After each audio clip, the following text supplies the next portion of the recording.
Question number 6 में उस वृत्त की त्रिज्या व केंद्र का निर्देशांक बताइए जिसका समीकरण z z bar minus 2 plus 3iz minus 2 minus 3iz bar plus 9 is equal to 0 है, जहां z एक कॉम्प्लेक्स नंबर है।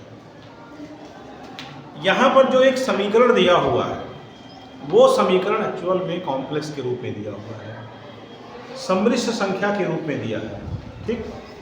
और कह रहा है इस सम्मिश्र संख्या से जो समीकरण निरूपित हुआ है उससे जो वृत्त बन रहा है उस वृत्त का केंद्र और त्रिज्या बताइए, ठीक है। अब पहले आपको थोड़ा सा कॉम्प्लेक्स नंबर से हट करके वृत्त का केंद्र और वृत्त की त्रिज्या के बारे में समझा देते हैं, वृत्त के बारे में समझा देते हैं। ये चैप्टर हम लोग पढ़ेंगे इसी बुक में जब कोऑर्डिनेट ज्योमेट्री शुरू करेंगे, निर्देशांक ज्यामिति। तो निर्देशांक ज्यामिति में जो पहला चैप्टर है, पहला टॉपिक है वो है रेखा, और उसके बाद दूसरा है जो वृत्त है, ठीक। वृत्त में बहुत सी चीज़ों को पढ़ेंगे, बड़ा डिटेल में पढ़ेंगे, लेकिन उसी वृत्त से संबंधित एक छोटा सा टॉपिक यहाँ पर आपको समझाने जा रहे हैं। सबसे पहली चीज कि वृत्त का समीकरण आप कैसे लिखते हैं, क्या होता है वृत्त का समीकरण, ठीक है। अगर 10 समीकरण लिखे रहें तो आप कैसे पहचानेंगे कि ये वृत्त का समीकरण है, ठीक है। तो उसकी पहचान के लिए आप याद रखिएगा इस तरह का जो समीकरण होगा x square y square 2gh 2fy plus 3 बराबर 0, ऐसे समीकरण को हम वृत्त का समीकरण कहते हैं, वृत्त का व्यापक समीकरण कहते हैं, ठीक है। ये वृत्त का व्यापक समीकरण है। व्यापक समीकरण से मतलब होता है कि एक वृत्त के समीकरण में अधिकतम कितने पद आ सकते हैं। तो ये बताता है कि अधिकतम कितने पद, 5, और पद भी कौन कौन से, ऐसे नहीं कि कोई 5 पद, पद भी कौन कौन से, एक x स्क्वायर का, दूसरा y स्क्वायर का, तीसरा x का, चौथा y का, और लास्ट वाला अचर का। अगर इस तरह का 5 पद है तो ऐसा समीकरण वृत्त को निरूपित करेगा। अब इसमें इंपॉर्टेंट बात क्या है, इसमें इंपॉर्टेंट बात क्या है कि 5 पद जो है होंगे वो सब वृत्त के समीकरण को निरूपित करेंगे। तो इसमें मुख्य बात क्या है, मुख्य बात ये है कि ये 5 पद के साथ साथ ये भी आवश्यक है कि x स्क्वायर का गुणांक और y स्क्वायर का गुणांक या तो 1 हो और या तो समान हो। मैक्सिमम जगहों पर आपको 1 मिलेगा और नहीं तो समान मिलेगा, जैसे 2 2 मिल गया, 3 3 मिल गया, 4 4 मिल गया। लेकिन अगर ऐसा हुआ कि यहाँ पर 1 लिखा है और यहाँ पर 2 लिखा है तो भले ही सारे पद है बट ये सर्किल को रिप्रेजेंट नहीं है। बात समझ रहे हो ना। कई बातें हो गई वृत्त के लिए। वृत्त में मैक्सिमम 5 पद, x square y square x y और अचर पद, और उससे भी जरूरी चीज है कि इन 5 पदों में x स्क्वायर और y स्क्वायर का गुणांक भी क्या होना चाहिए, बराबर। और अक्सर करके आप देखेंगे कि वो बराबर कितने के होगा, 1 के। लेकिन अगर कहीं 2 तो भी है तो भी कहे, आप ये नहीं कह सकते नहीं ये सर्किल नहीं है, तो वो भी सर्किल को ही रिप्रेजेंट करेगा। बस समझ रहे हो। अनइक्वल होने पर x स्क्वायर का गुणांक कुछ और हो, y स्क्वायर का गुणांक कुछ हो, तब आप उसको वृत्त नहीं कहेंगे, क्या कहेंगे आगे हम बताएंगे, ठीक है। तो वृत्त की पहचान समझ में आ गई।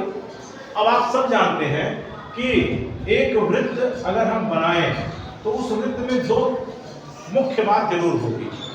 सबसे पहला कि अगर आपने कोई वृत्त खींचा है तो उसका केंद्र होगा और कुछ ना कुछ उसकी त्रिज्या होगी। इसके बाद उसके व्यास होंगे, उसका जीवा होगा, उसकी स्पर्श रेखा होगी, वो तमाम चीजें हैं।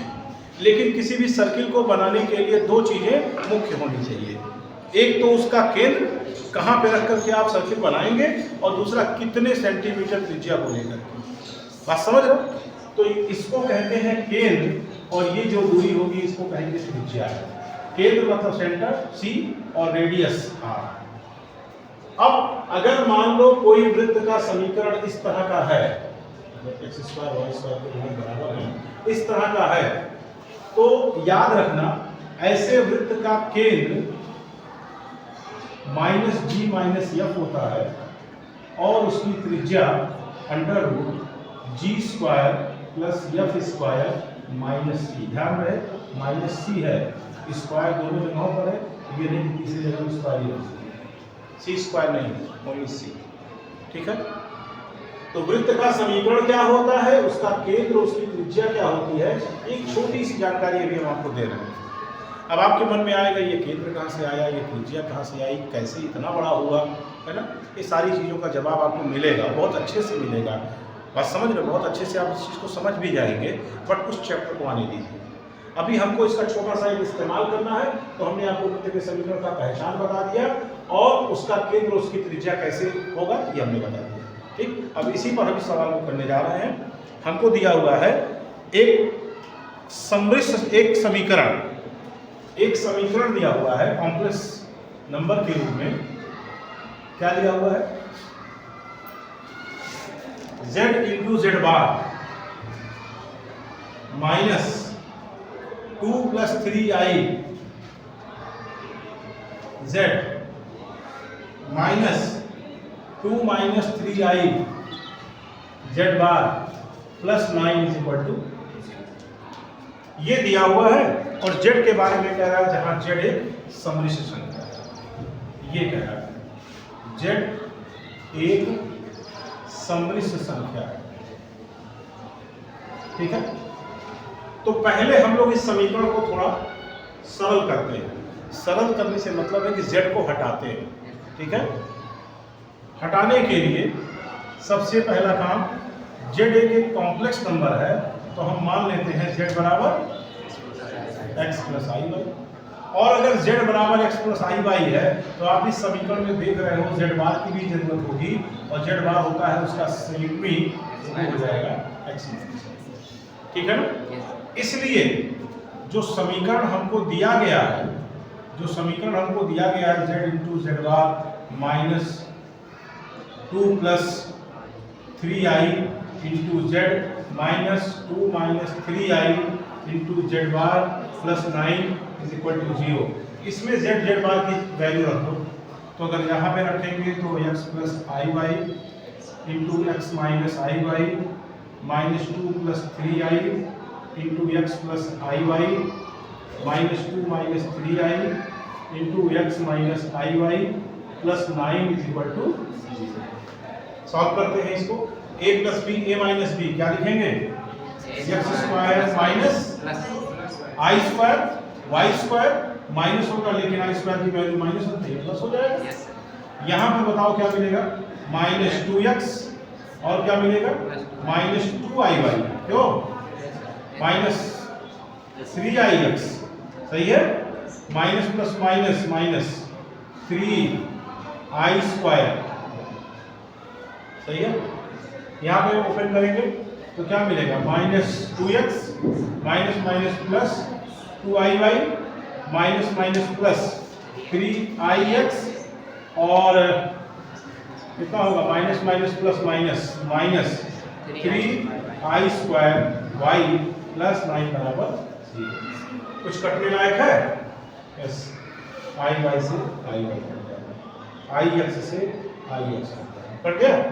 अब बताओ केवल क्या मिलेगा, x² प्लस y² -2x कितना, 4x, और i² की वैल्यू -1 तो प्लस 3y, और i² की वैल्यू -1 तो प्लस 3y, 3 और 3 6y, और कांस्टेंट में सिर्फ आपको 9 प्लस 9 = बताइए, उस समीकरण को हमने पूरा z की वैल्यू रख करके सॉल्व किया, तो ऐसा एक समीकरण मिला कि नहीं मिला, मिला ना। अब आपसे कोई पूछे, बताओ ये किसका समीकरण है ना, आप उससे मिला लो। उसी तरह के पद हैं कि नहीं है, x² y², x का पद, y का पद, और अच्छा अधिकतम 5 पद होने चाहिए, कभी कभी न्यूनतम भी हो जाता है। जैसे ये दोनों पद रहे, बाकी ना रहे, तब भी वृत्त को निरूपित करेगा, ये रहे तब भी वृत्त को निरूपित करेगा, ये और ये रहे तब भी वृत्त को निरूपित करेगा, और अगर पांचों हैं तो वृत्त को निरूपित करेगा। x² y² का होना आवश्यक है, समझ रहे हो ना। इसके साथ इन तीनों में से कोई एक रहे, कोई दो रहे, या तीनों रहे, वो हमेशा किसको निरूपित करेगा, वृत्त को निरूपित करेगा। और x² y² किस तरह का होना चाहिए, उनके गुणांक समान होने चाहिए। बात समझ रहे हो? तो यहाँ पर आपको ये वृत्त का समीकरण मिला। हमसे ये नहीं कहा था कि चलो भाई इसको बताओ कौन सा समीकरण है, तो हम कहेंगे हाँ देखो भैया ये वृत्त का समीकरण, ये नहीं पूछा था। वो पूछा क्या है कि ये जो समीकरण है जहाँ जब एक समुच्चय संख्या है तो बताओ वृत्त का केंद्र क्या होगा और वृत्त की त्रिज्या क्या है। तो एक्चुअल में हमको केंद्र और त्रिज्या निकालनी है, लेकिन अभी हम क्या निकाले हैं? समीकरण। अब केंद्र और त्रिज्या कैसे निकलेगी? केंद्र का फार्मूला, त्रिज्या का फार्मूला लिखा हुआ है जी और एफ, तो जी और एफ निकालना पड़ेगा। कैसे निकलेगा? ये जो समीकरण है इसकी व्यापक समीकरण से तुलना करिए। तो वृत्त x square plus y square plus 2gx plus 2fy plus c बराबर 0 से अगर तुलना कर दें तो तुलना करने पर बताइए क्या मिलेगा? 2g is equal to -4, g is equal to -2, 2f is equal to 6, f की value 3 and c is equal to 9। तो g f c मिल गया। अब आप बताओ केंद्र कितना हो जाएगा? केंद्र हो जाएगा, आप पढ़े हैं -g -c, अभी आपको बताया गया। तो केंद्र की वैल्यू तो g की वैल्यू ऑलरेडी माइनस में है और वहां भी माइनस है, तो ये 2 हो जाएगा। और यह पॉजिटिव है लेकिन माइनस से लिखा है तो 2 -। त्रिज्या की value g square plus f square minus c, और g की वैल्यू कितनी आई है? -2, 4 9, तो 4 प्लस 9 और c की वैल्यू 9, तो 9 से 9 कट जाएगा 4, तो r बराबर कितना आ जाएगा? 2। तो आप कह सकते हैं इस प्रश्न का केंद्र, प्रश्न का केंद्र होगा वो 2 बराबर -3 होगा, और जो त्रिज्या होगी वो कितना होगी? ठीक है, नोट कर लीजिए।